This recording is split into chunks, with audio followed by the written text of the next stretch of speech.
inspires me the most from YouTube, I got to tell you, it really kind of breaks down into three categories. People who try it, brand new, those that have been doing it for a while and stick with it, and those folks that are kind of borderline professional.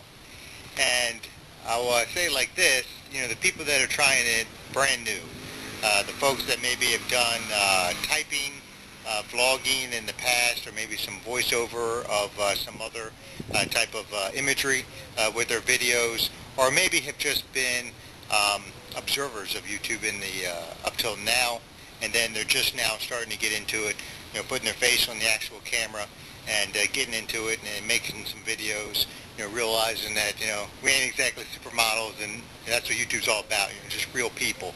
Those people that have the guts to do that, because public speaking, and this is sort of kind of like a gray area of what public speaking is. It's not, you're not standing in front of the masses, but people who do a recording do realize it is going to be presented before the masses.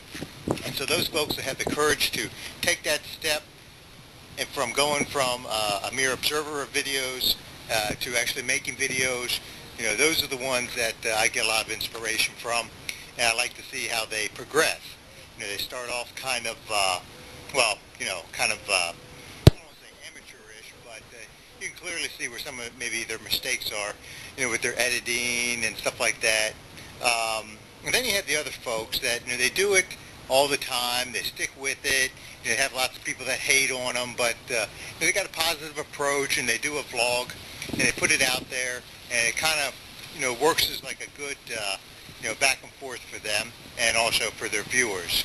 I really appreciate their commitment and continuation of it. And also, I would probably have to say it's the other folks, the people who, the professionals who put together an amazing product. So when you start making, these little mini films, you kind of, going to the movies even, kind of starts to take on a different approach, because you're seeing how those guys are doing it, and you kind of think about some ideas on how you're doing it. You're looking at their camera angle, you're looking at their sound, you're looking at their lighting, you're looking at their how they lay their movie out, the thought process that went into it, and so I get inspiration from them as well. The folks that I guess get a little bit discouraged about, it's like, oh, come on, stick with it, don't give up, is the folks that, they start off making some videos, and maybe they get some haters that, like, oh, your videos are terrible, and then they're like, oh, then they just give it up. It's like, come on now, can't people push you around like that? You enjoy something, you should stick with it, especially if you have a purpose behind doing it in the first place. So those are the folks that I guess inspire me for YouTube. The question is do I believe that there's more to life than meets the eye? Yes, I do. I believe I may have also actually seen a ghost, but that's a story for another time. You also may be wondering if I'm aware that there's a statue of Jesus looking over my shoulder. Yes, I am. Question is, are you aware that you have Jesus looking over your shoulder? Well, my favorite flavor of ice cream? I don't know. That probably would have to be Gorilla Vanilla. So when I was asked also who was my favorite actress growing up, I must say that I really didn't have like a favorite actress per se. There were a couple shows that I enjoyed watching, and then you had the characters that the actresses played, and I kind of more so maybe followed the character from episode to episode, but not so much from different show to different show. Yeah, so I didn't really have any particular favorite actresses per se growing up. Next question was, have I ever had any broken bones?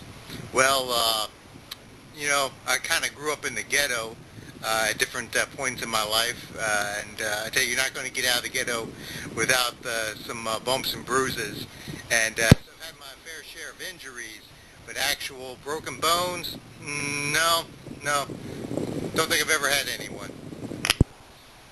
Well, I'm here. I got in on the red-eye flight last night, and I found the location. I got the bearing and the direction down, and I got my GPS on my watch, so I should be all set. My plan is I'm going to go out. It's a 1.1 kilometers out. That's almost a mile, and then it's 10 meters down. That's over 30 feet. So my plan is when I'm going to go out in the direction that I believe it to be at, and then once I get on top of it, I'm going to dive down. Problem is, I'm kind of surprised that this is further south than what I'm used to, and it's actually a little tiny bit cooler, and the water's a little tiny bit darker. But should not be a limiting factor. I'm going to head out, and just in case the 1.1 kilometers is a little bit more than what I thought, they got me one of these things. So we shall see. Well, this is it. 1.1 kilometers was not as bad, as strenuous as I thought it was going to be. Had the potential to be more so if there was a rip current or not, but it's actually relatively calm. Well, as of my GPS, I should be right on top of the position now. May take me a couple of dives because it is about 30 feet down and the water's not crystal clear. So we shall see.